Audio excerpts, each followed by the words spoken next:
Welcome to Redacted Reality. If the allure of the shadowy, cryptic, and mystical tales captivate you, then please subscribe and hang around. Chapter 13. What Comes Next. The group sat in a loose circle near the edge of the forest, their backs hunched with exhaustion, but their faces calmer than they had been in days. The first light of dawn was creeping over the horizon, casting a muted orange glow over the clearing. The oppressive weight of the demon had lifted, leaving behind a fragile peace that none of them dared to trust. Not yet. Miranda's remains were laid carefully in a reinforced bag, resting nearby. The sight of it was sobering, but not as haunting as before. The golden light that had swirled above her grave lingered in their memories, reminding them all of the small, quiet victory they had earned after so much chaos. Nick sat cross-legged, staring at his hands. They were raw and blistered, but steady, something they hadn't been in weeks. Dark circles still sagged under his eyes, but his expression was lighter, almost like he could breathe again for the first time. "She's free now," he said softly, breaking the silence. "Really free. I can feel it." Lily, leaning back on her elbows, nodded thoughtfully. That light, that warmth, it was her, wasn't it? Like she was saying, "Thank you." She glanced over at Nick, a small smile tugging at her lips. "You did good, Nick. You didn't give up." He looked at her, surprise flickering across his face as he huffed out a shaky laugh. "Didn't feel like it at the time. I almost lost it back there." "But you didn't," Sarah interjected firmly. She was sitting near the bag, her arms resting loosely on her knees, her sharp gaze meeting his. "No one blames you for struggling, Nick. You faced the worst parts of yourself and still came out standing. That's not nothing." Nick ducked his head, his ears tinged pink. "Thanks. All of you. I don't think I'd have made it without you."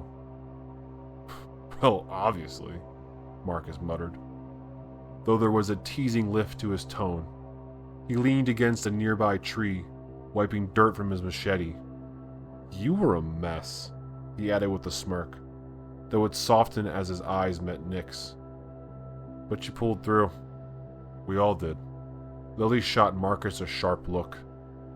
"Not the time, Marcus." Sarah straightened, brushing some of the dirt off her tattered jeans as she steered the conversation forward. "We need to figure out what comes next. Miranda deserves more than being left in the middle of nowhere." Nick's head snapped up at that, concern flashing across his face. "Yeah, she deserves peace. A proper resting place." He hesitated, then added, I was thinking, the church in town. The Catholic one on the hill?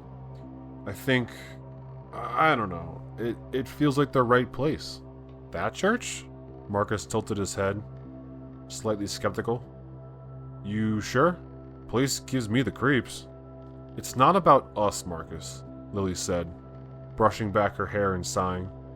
"It's about making sure she's somewhere safe. Somewhere holy.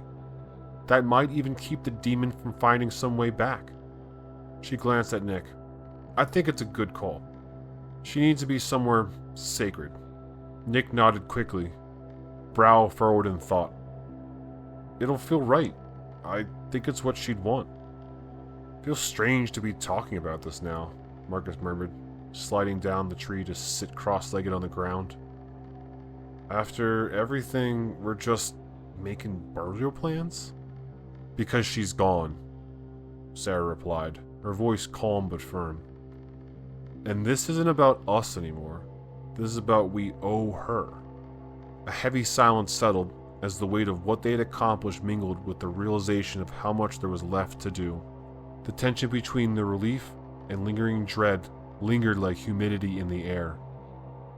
"We need to talk about the house," Lily said finally, breaking the silence. Her tone was sharp, pragmatic. "Miranda's soul might be free, But that thing wasn't just about her. That place, the Whittaker house, created it, didn't it? It's tied to all of this. That house, Marcus trailed off, rubbing his face with both hands. There's something wrong with it. We can't just leave it alone. Sarah's lips thinned. No, we can't. But we don't know enough yet. Whatever's going on there, it's bigger than Miranda. She rubbed her temples, frustration bleeding through the exhaustion in her voice. We need answers, and we need to figure out how the hell to destroy that place.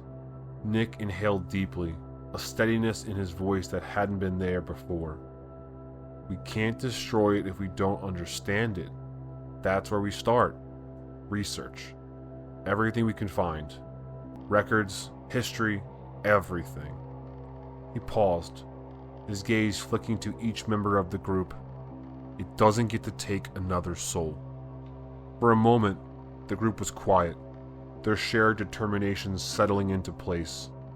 Whatever that house was hiding, whatever darkness it harbored, they had survived this far together. Now, they would face it with more resolve than before. Lily smirked faintly, glancing at Marcus. Research. Bet that's not your strong suit. Marcus rolled his eyes. It's not anyone's strong suit, but fine. I'll dig through some old stuff if it means we're not getting attacked by smoke monsters again.